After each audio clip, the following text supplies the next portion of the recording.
Hello there, outliers. Niiamah Shang here, and thank you so much for letting me be a part of your journey. Welcome to the Outliers Edge podcast, where we focus on helping people go from being an outlier to a true trailblazer and world shaper, to be able to create a vision of their world that exceeds that which their peers and others may be thinking about.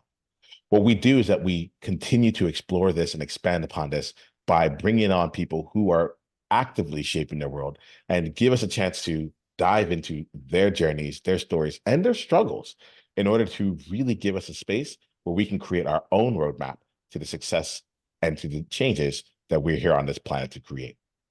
Today, I have an incredible pleasure to talk with one such outlier who's not holding back. This person, none other than Dave Burlin. Dave, it is an absolute pleasure to be in space with you, to be in conversation with you. I really feel honored that you're taking the time here to share what we're going to be talking about today with all the outliers. Thank you so much. Likewise, man. Let's make a dent in the universe. Yes, yes, indeed. Thank you so much. I remember hearing a lot of times it's like, oh, you can't boil the ocean. I was like, well, if you have an underwater volcano, so I'm all in on this here. To be making a dent in the universe is all about gravity. So we're bringing some gravity right now. Um, Dave, if you're good with it, I'd like to share a bit about like how you've shown up for me or how I've experienced you so far. Absolutely, man. Yeah. So let me take this in. I know I'm going to do it. I just don't know what I'm going to say beforehand. Um, Dave, what comes to me are a couple different words when it comes to when I think about you. I think about ease, I think about cool, I think about like all in with a hyphen, right? Um, as I'm getting to know you, like what I get about you is that you don't do things in half measures. And but that which you do participate in, they get all of you, for better or for worse. It's just like you are there, and things are possible in your world. And I see, like, what I get about you is that like there are elements of things you can do in day one or year one that like you're going to continue growing, continue like elevating years down the line. And I like to be able to have that level of dedication and the level of energy to put in towards things is something that like really, really shines through. I wanted That's how I'm experiencing you in this so far. And what I also get excited about is to see like, okay, what's actually underneath all that too, right? Because I know what it's like to be like an Energizer bunny, and at the same time, they're like, who's replenishing my batteries, right? So just wanted to start off with that. I've shared a bit about who you've been to me so far. Would you mind letting outliers know more about you, giving them context for wherever this conversation goes? So tell us a bit about your mission and what you're up to in the world. Yeah, I appreciate that. Thank you so much. It's great to be here and great to share my story. And I hope some of this is very overwhelming for people, but I hope some of it gives people that permission that they think they need. You don't need anyone's permission, but sometimes we feel like we do. But hopefully, it gives people some of that permission they think they need to do something that really matters. Can I say something Um, on that real quick here? yeah, I'm beaming right now because you're like, I hope some of this is overwhelming to people. I'm not sure if that's how you meant to put the sentence together, but that is the exact like wording that came out. And I love that. I think outliers out here love it too, because like we're yeah, looking for challenge, we're looking for growth. Most things in our lives right now, it's like most people might be impressed by it, but we're like, that's just me at like 30, 40%. I had an idea and I saw it through, you know? So like it'd be a really big gift for us to be overwhelmed by you. So like please bring everything. I would yeah. I appreciate that. mean, if we're not overwhelmed, we're underwhelmed, or we're just right. So That's cool. That's cool. uh, I'll talk about totally just whelmed, made that up on the spot, by the way. But I guess it's right? true. There's Uh, that middle. I talk. I'm like, I think I'm just whelmed. Like it's not too yeah, much, not too little. Like I'm good, yeah. But I like this Not whelmed even thing. not even a well period. It's like a well. It's like a question Yeah, mark.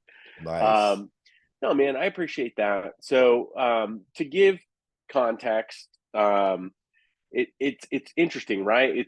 I could start with titles and I could start with mission, and there's been this really unique intersection to find both. There's two things that I'm very passionate about, and right now, it's very timely for this interview because for the first time in a really long time, these things are really starting to intersect. But my mission for the longest time, right, as a Marine Corps veteran, my mission has always been for the last 20 years, very much in the last 10 years, was to inspire veterans to be successful in their transition from service to civilian life. That's molded and changed, and we'll talk about that with some of the current roles that I have. But then, as I started to get into entrepreneurship, and more importantly, global entrepreneurship, my mission, I am the state coordinator for Global Entrepreneurship Week here in the state of Nevada. I live here in Las Vegas, and my mission in this community has evolved into I really want to connect the people of Las Vegas so together we can show the world who we really are. And there's been a really unique intersection between both of those missions. Right now, as I said, I'm the state coordinator for Global Entrepreneurship Week. I'm also the program manager for entrepreneurship for a program called Vets in Tech. And Vets in Tech is it's a nonprofit. It's based out of Silicon Valley, and we help veterans and their spouses get certified tech, coding, project management, cybersecurity certifications. And then we match them with our partners. Our partners being out of Silicon Valley, Amazon, Google, lots of the big companies. So for the first time, it's a fairly new role to me. I've been volunteering in that space for a while, but because my job is to catalyze some of the startup ecosystems in New York, Washington, D.C., Miami, Austin, Tulsa, Vegas, I'm at this really unique part of my life where those things are really colliding together and I can actually wear both hats at the same time. So it's been really fascinating. It's been a lot of blood, sweat, tears, a lot of volunteering, a lot of empty bank accounts just to try to move all of these things forward. So that's at the core everything that not only keeps me up at night but wakes me up in the morning. So it's been really beautiful to see those things really come together, and now I can speak to both of those things in the same conversations. Yeah, Dave, I appreciate you, and I appreciate that this like doesn't come easy, right? These are choices that you've made. I'm glad to hear that you've built your experience and your contributions in a way that you're seeing more overlap from it. And that if I'm getting you they're happening, you can have the same conversation and things are starting to line up such that they are more aligned. And I think about things from an energy perspective nowadays, because Mm-hmm. a lot of times I used to think about oh, how do you have the time for all this? How can you be so Mm-hmm. productive for all this?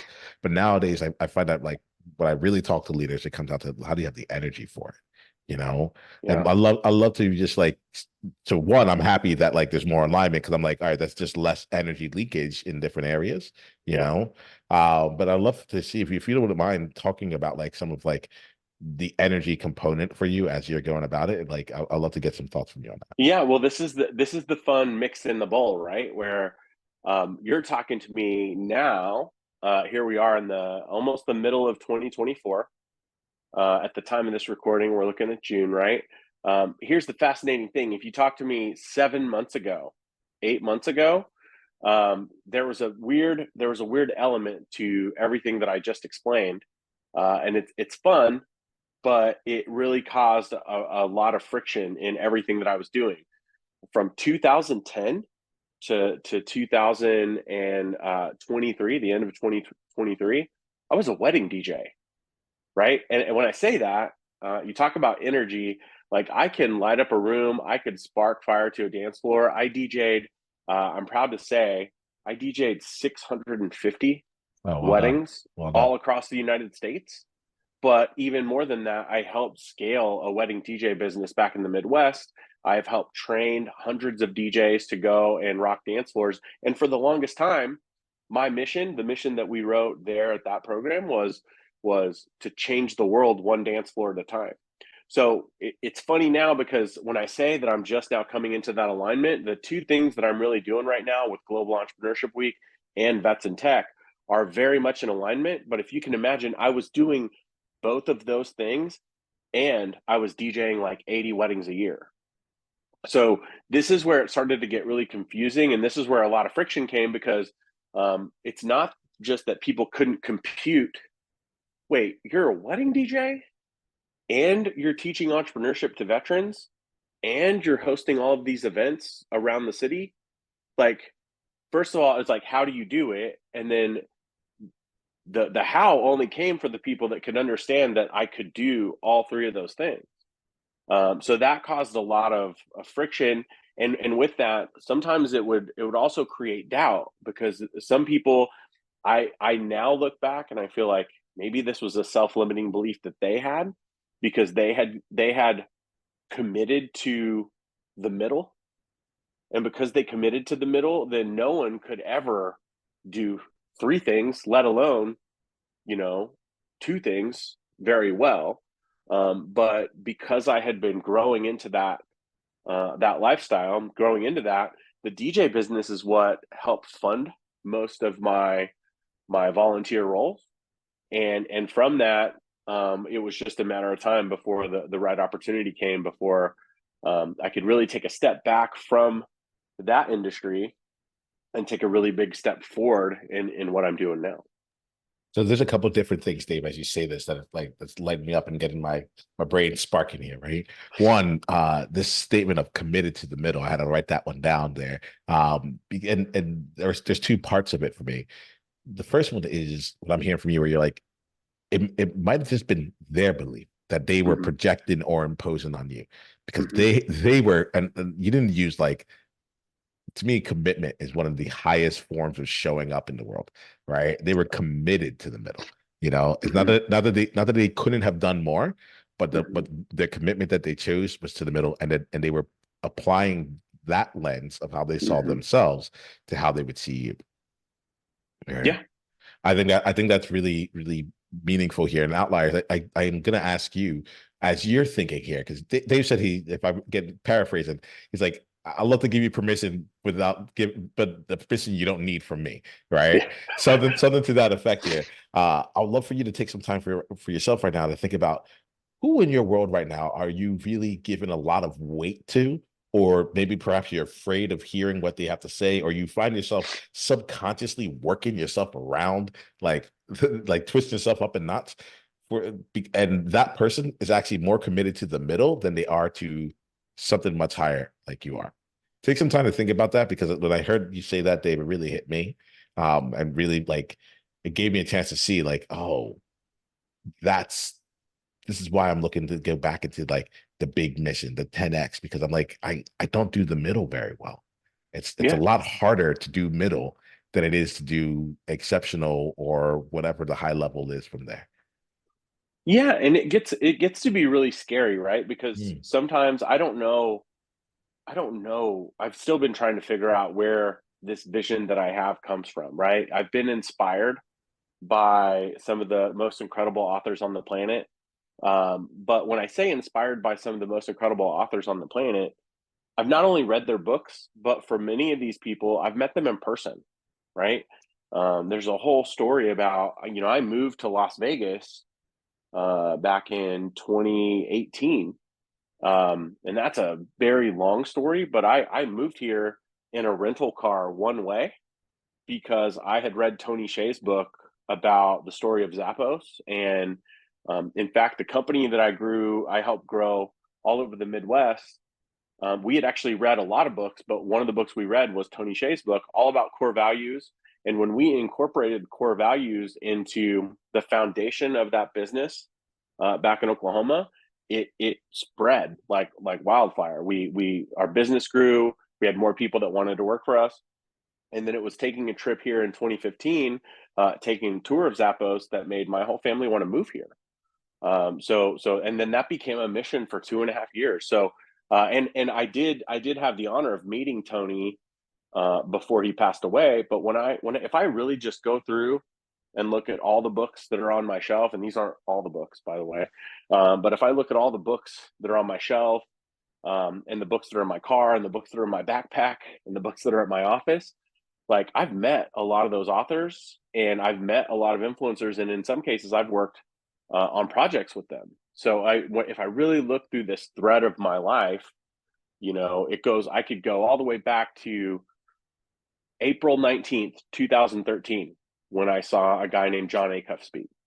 And when I saw John Acuff speak, it spoke to my soul, and it made me want to do something I'd never done before.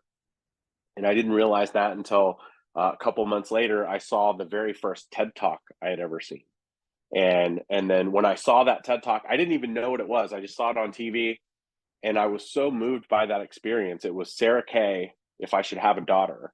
And I was so moved by that experience. I was like, that's it. That's what I'm supposed to do. I'm supposed to do a TED Talk. I set this big, crazy, audacious goal. In 10 years, I'm going to do a TED Talk. I wrote a Time Magazine article from the future, as if I had done it in the past. And it was funny because it was only 10 years later that I did my first TED Talk in 2023, which would have been last year. It was only 14 months later that I stepped foot on my first public stage ever, and I delivered a TEDx talk about veteran transition. So when I say that, like, that has only just been the beginning. And it's funny because you and I talked about 2 weeks ago, I think, and there's actually been a very big change, not a big change, but more or less a big ingredient that's been poured into my soul since you and I spoke. And it was, I attended another similar event, right?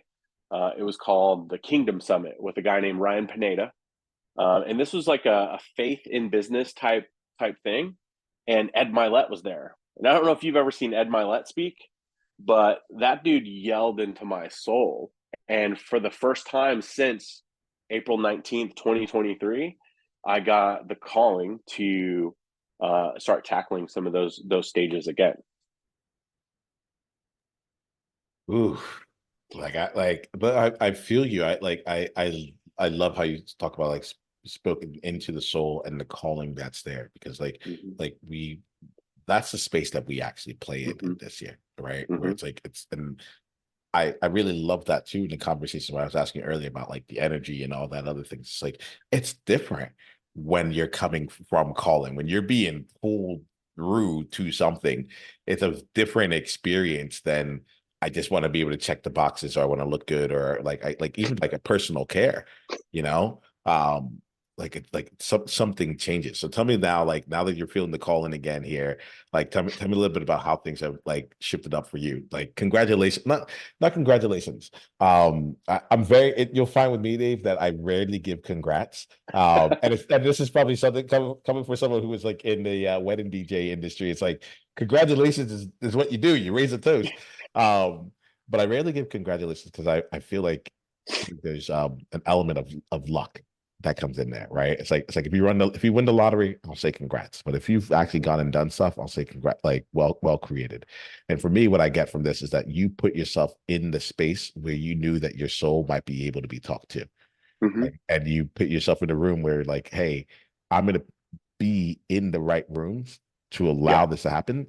And if I'm getting you also you cleared out parts of your world here Mm-hmm. where for 13 years, wedding DJ, Mm-hmm. and everything else here. But now you've created much more space, if I'm getting you right, to like allow for a new message to hit you.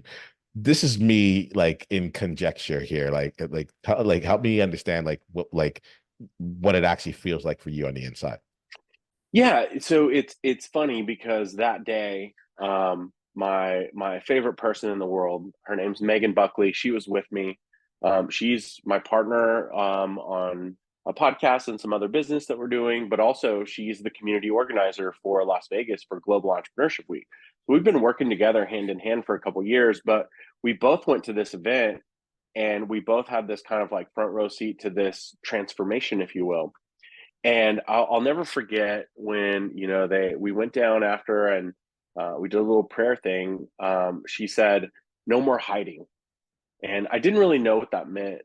And I went home and I really thought about it. And I have to say this because this is another dovetail story, but I'll just tell you that one of the best people I've ever got to spend time with was a guy named Clifton Talbert.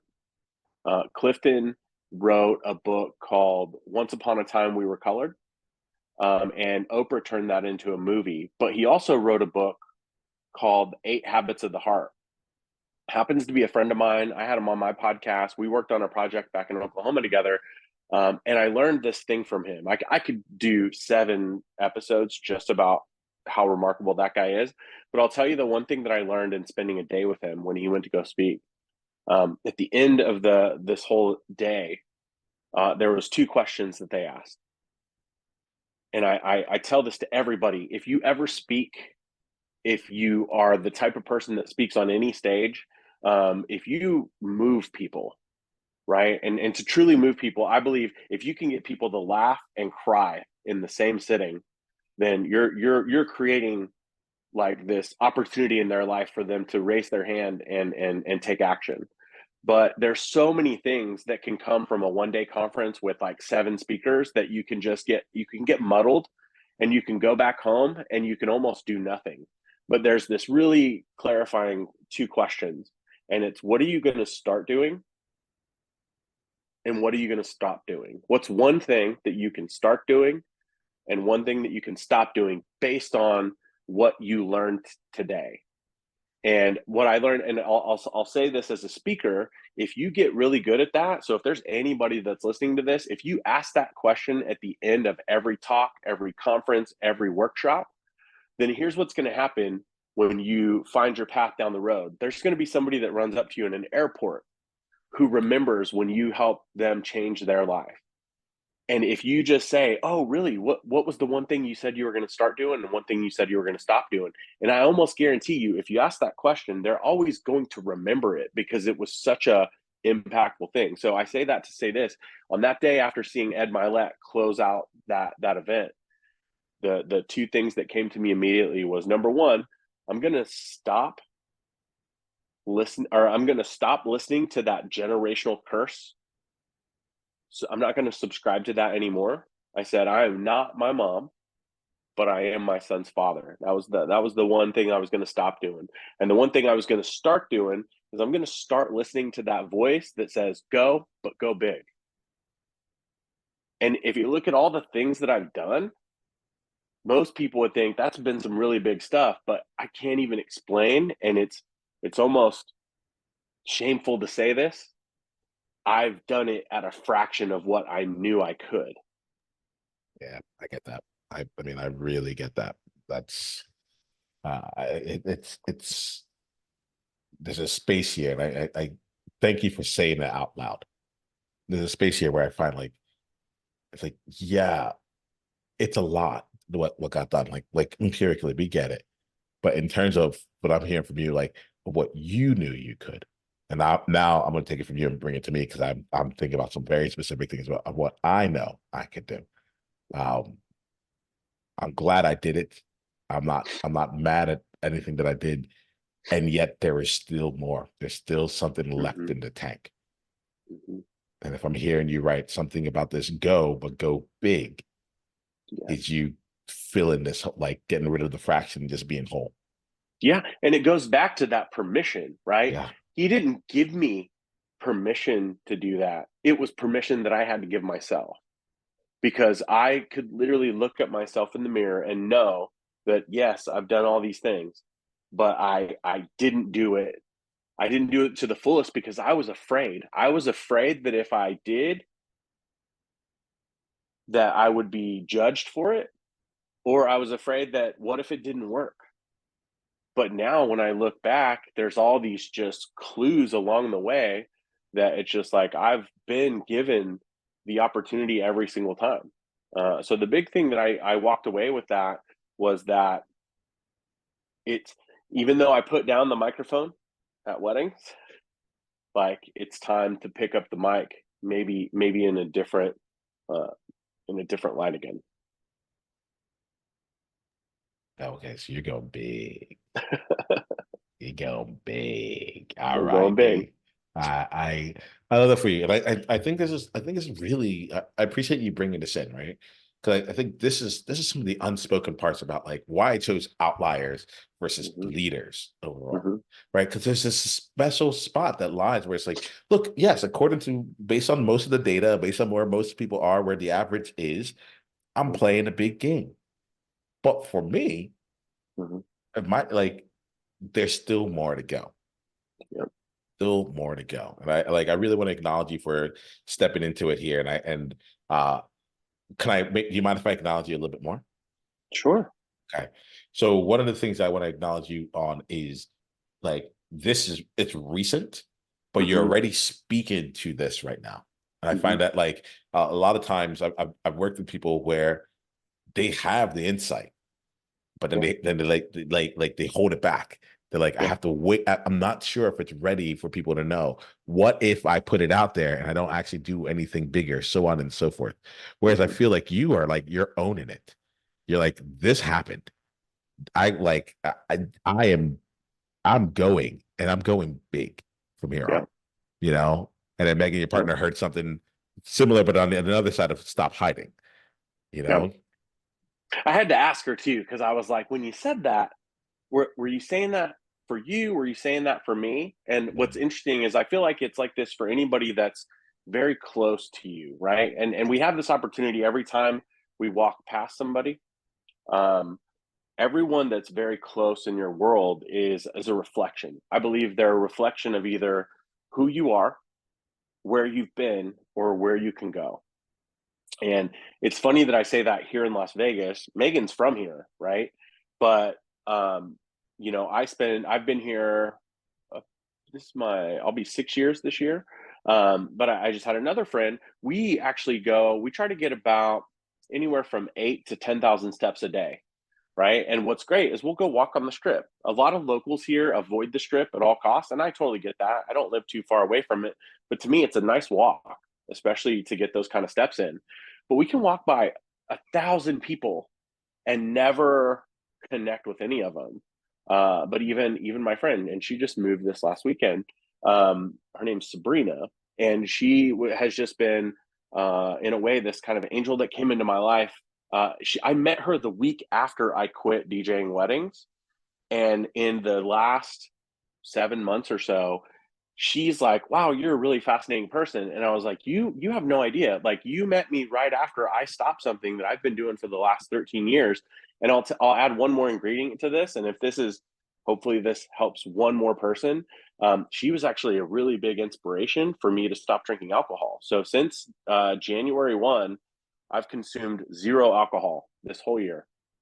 And that's been just a big eye opener to understand some of my habits, some of my some of the things that I thought to be true, and then some of the things that I really have learned about myself. I've really just started to learn in the last 6 or 7 months.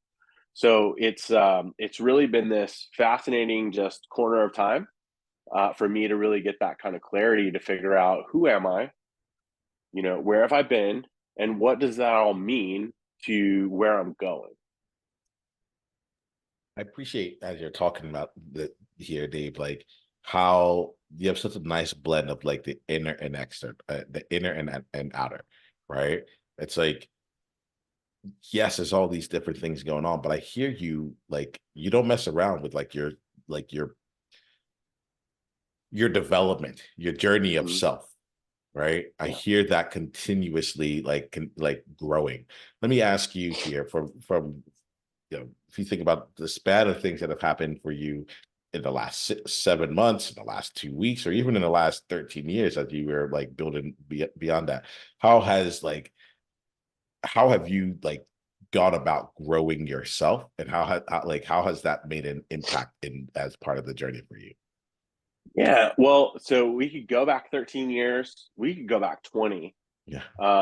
And there's a fascinating thing that happens with 20 years ago.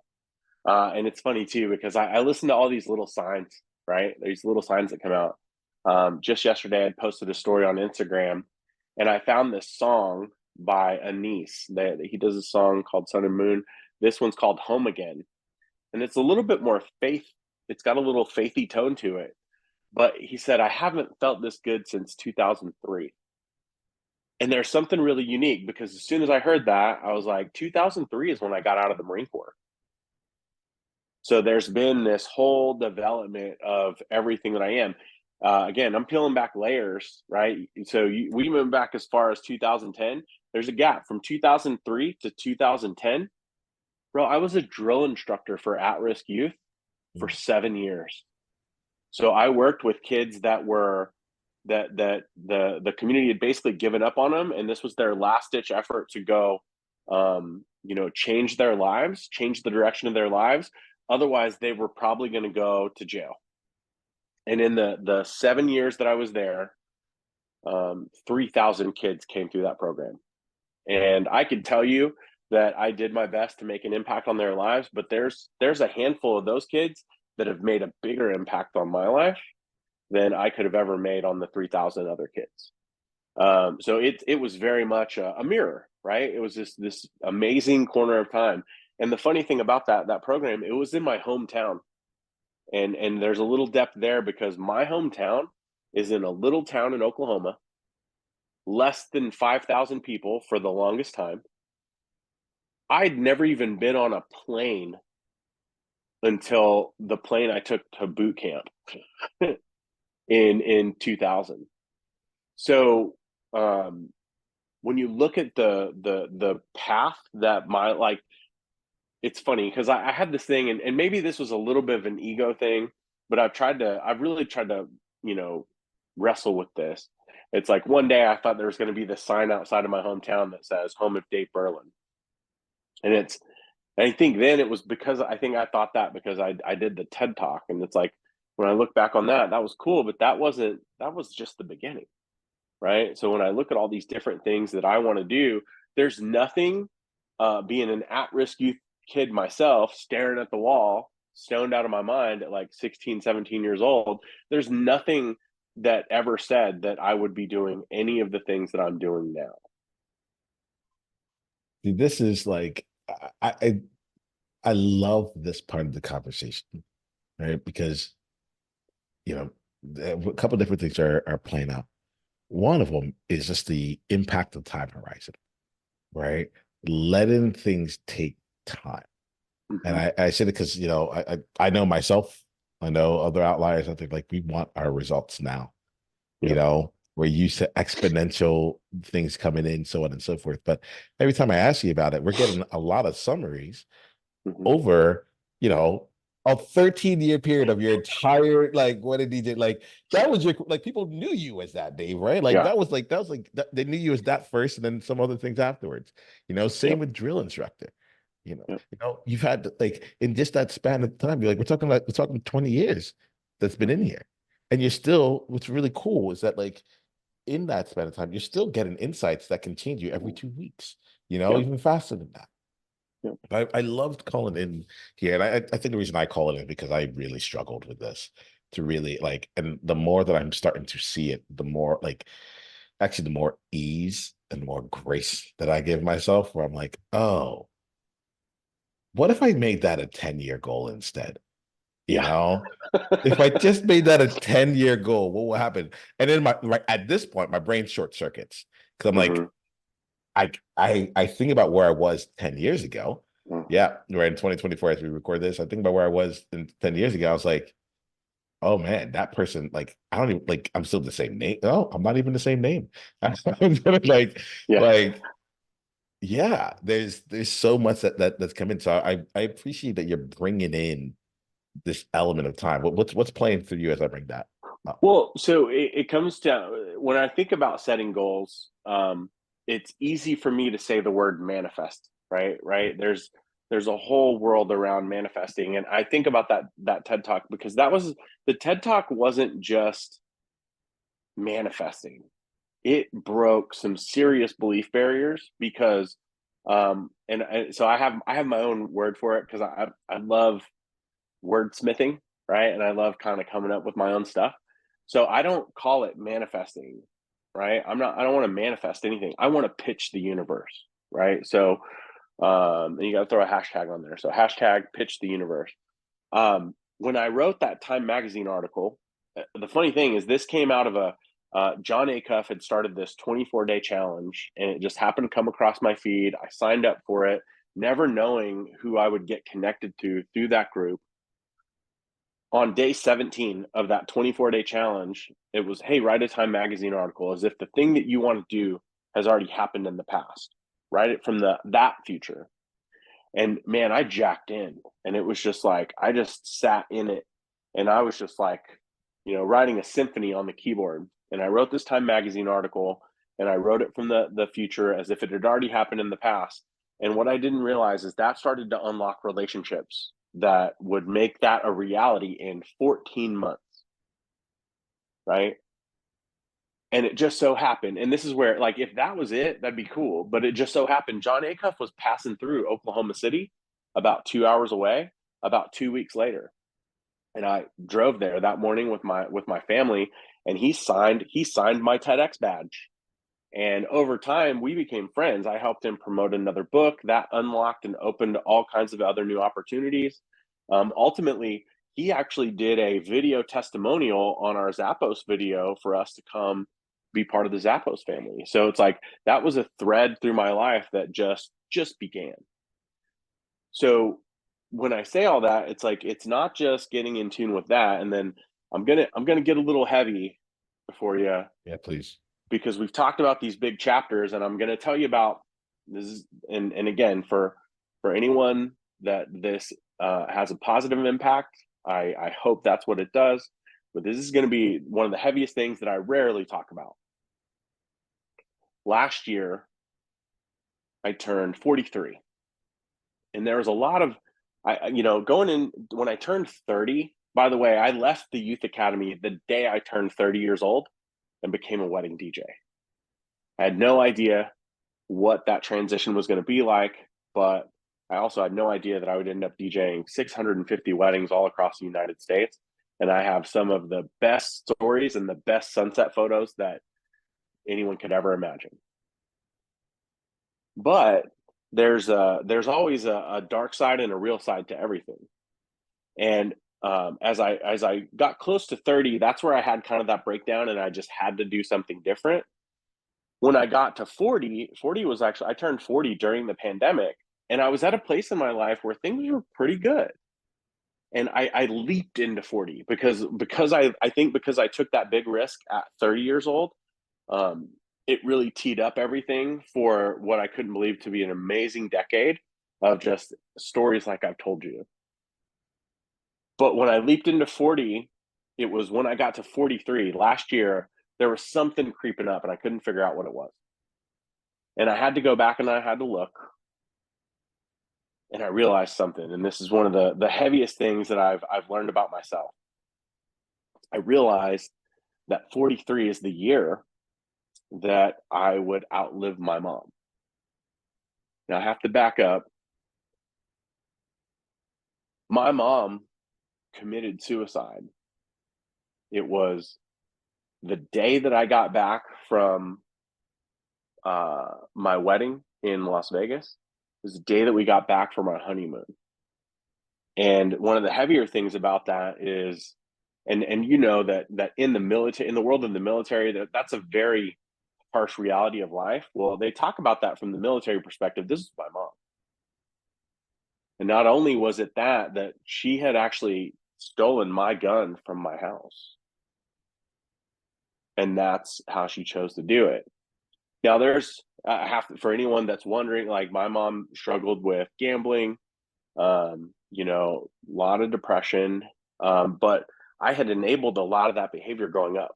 That's a very heavy thread through my life. What was interesting is that was 2005. Now, I can say that I didn't deal with the first 5 years very well. Part of leaping into the world of weddings, it's kind of like it had an opposite effect. I've had a front row seat to love so many times. It was to cover up and balance that heavy front row seat to pain.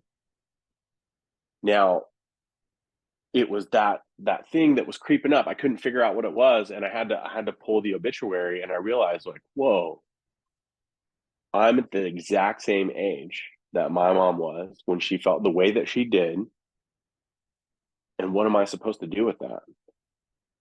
But because I've made all of those deposits, that's where I was like, well, and it's funny because as soon as I realized that and I started really leaning into life that way, these doors that I've talked about in this interview have continued to open, and not just open, but open in very big ways. To where now I'm on, uh, for lack of a better term, I'm on God's time now, and with that, I'm gonna keep doing the work that I get inspired to do, and now it's with that same lens of do it, but do it big. Dave, I'm glad that you brought that in here. Sorry for your loss there. And you know, I feel the robustness in you, okay, and the sense of slowing down and making choices along this path here, and to keep opening up doors. But like now, what I'm hearing is like it's like and busting through each of them. You know, so when you talk about 43, because you brought up 43 a number of different times in the conversation, you know, um, and now I get like it has a lot of significance for you. Mhm. It has a lot of significance for you. Um, and if I'm seeing you here, like each day you go by, like you bring it out in more and more excellence. You're living it like you're living it fully here, and you're impacting from there. Yeah, I got to thank you for that because I think these are the things that we don't know. We don't get Mhm. to see. We see someone out there and he's like, and you're doing all these different activities. You're making real impact in the world. You're with entrepreneurs. You're hanging out with authors, so on and so forth. And we don't get to see often like the person that's underneath it all, the struggles that come along with it, and how you create not just in spite of, but sometimes because of, or with the wings of, or with through the motivation of being pulled through all that. I appreciate you bringing this into this space here. Um, I thank you for letting us hold that with you and let us hold you with that. It's something that is really moving me right now. I appreciate you letting me. I'm not even sure if I brought it up when we had talked before. And sometimes I don't bring it into the conversation, but that's one of those things where I feel like I've held back because, my biggest fear in everything, life, business, being a father, all those things is, and I, when I say this, I say it in jest. I'm paraphrasing this, but my biggest fear is that I'm crazy. And when I continue to be put in the path of people that have done remarkable things, there's some stuff that no one in that whole auditorium heard the way that I heard when Ed Milet was going off on, what it was like growing up with his dad and his dad being an alcoholic and where that changed and all those things. It was a little thing like he could tell by the sound that the key made when he unlocked the door which dad was coming through that door. It was the same way with me and my mom.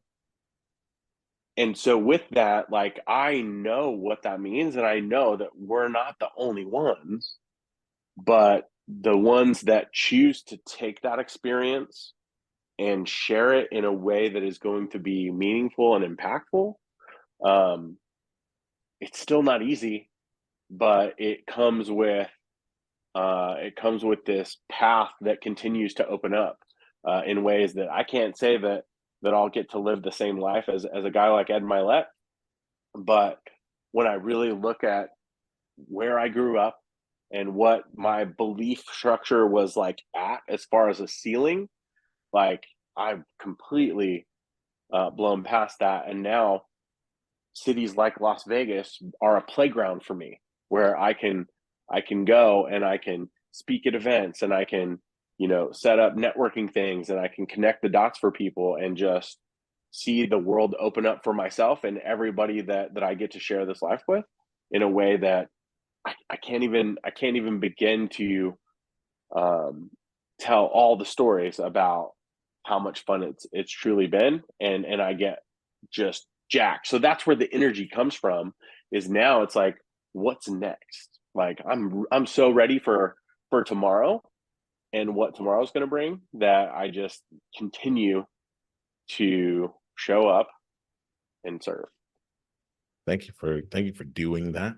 And thank you for not missing out on like actually integrating all of who you are, the good, the bad, all that, the painful here, because I get, Dave, that like you get life, you know, and what to do when what comes with it, and uh as you were talking, what was going in my mind is like, oh, I can't wait for the next 10 to 20 years here, right? Yeah. Because it's like the things that we think happen, like I can't wait for it, like for 10 more years of going big, and every micro decision, be it asking yourself, but what would the big look like? You know? I want to speak to that, because you know what Yes. I just got? You know what I just got applied for 2 weeks ago? This is going to be hilarious. A passport. I Mm, haven't even left the United States since I served in the mm, military. yes. Now I got to put a little cherry on top of this. So I left the DJ business, but music is not over for me. Like, music is such a powerful part of my whole life that there's another incredible thing that happened last year. And actually, this is what primed that conversation for me to like look up the obituary and see all that stuff. My son graduated last year. My son, Ethan, he graduated high school last May, and then he went to his first year of college this last fall. But as he left, a lot of people were like, empty nest, what are you going to do? And I realized that it was back around that empty nest time that my mom really started to show some deep levels of depression that ultimately led to her suicide. So I thought to myself, I was like, wow, that's a big question. Like, what can I do? I can do whatever I want. And I had this weird calling, and it started from this idea all the way back to whenever I was on deployment in the Marine Corps. I'm a huge fan of boom boxes, right? You'll see that in the profile pictures and all that stuff. And way back then, I had a boombox that I took with me on deployment, and this was the same deployment. By the way, thread of the universe, right? I couldn't make this up.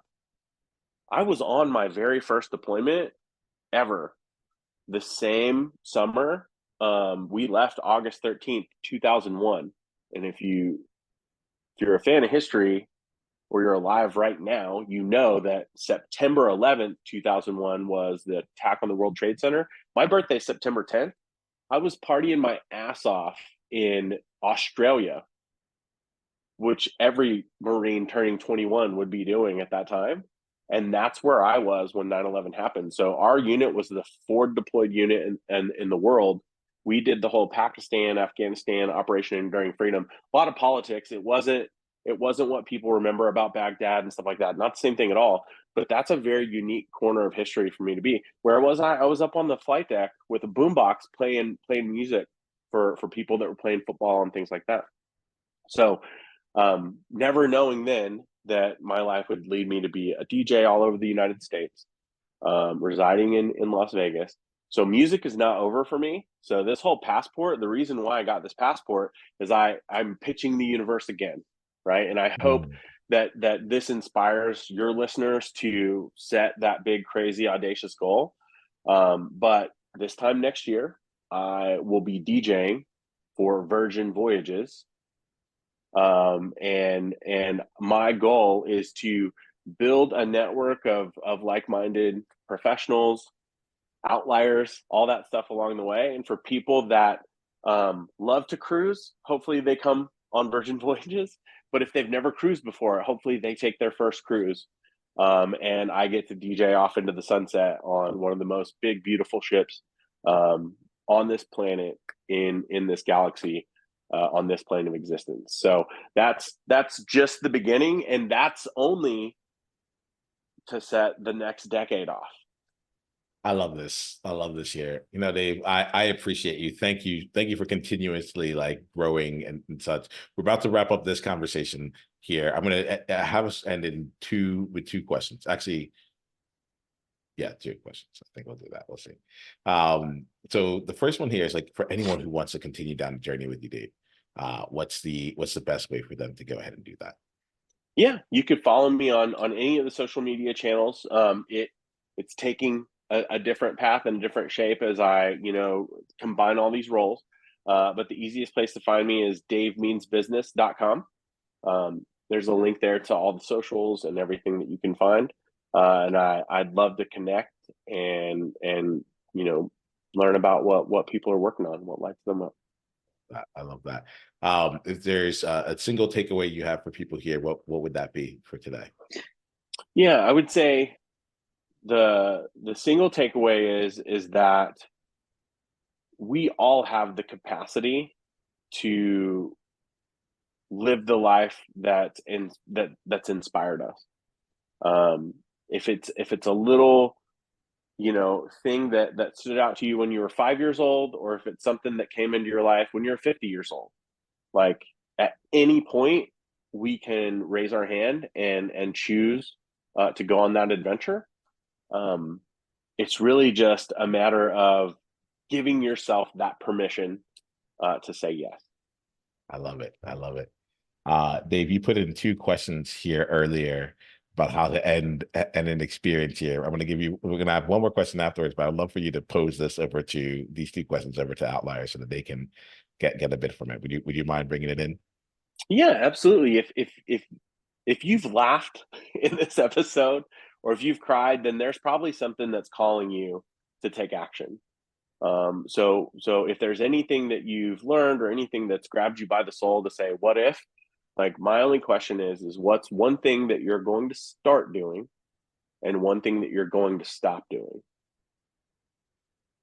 Appreciate that. Last question for you, Dave, here. And I also appreciate just like hearing how you transition. I'm like, oh, I get it. It doesn't just have to be awkward. It's just like it's just real. Um, Last thing here, I like to end these conversations with what I call the time capsule, where you like, what's a message that you would leave for yourself for 10 years later? The 53-year-old Dave out here, like, what's the thing that you know right now to be true that you want to remind yourself 10 years from now? Mm, mm. For me, it would be, I'm really glad you wrote that book. I will leave it at that. Dave, I appreciate you. Thank you so much for taking the time to spend with me and with other outliers here. Thank you for living your such an outlying life. It's been great to be on the journey with you so far, and we're really looking forward to everything that you create going on here. Looking forward to co-creating with you as well. All right. Love it. All right. Be well, my friend.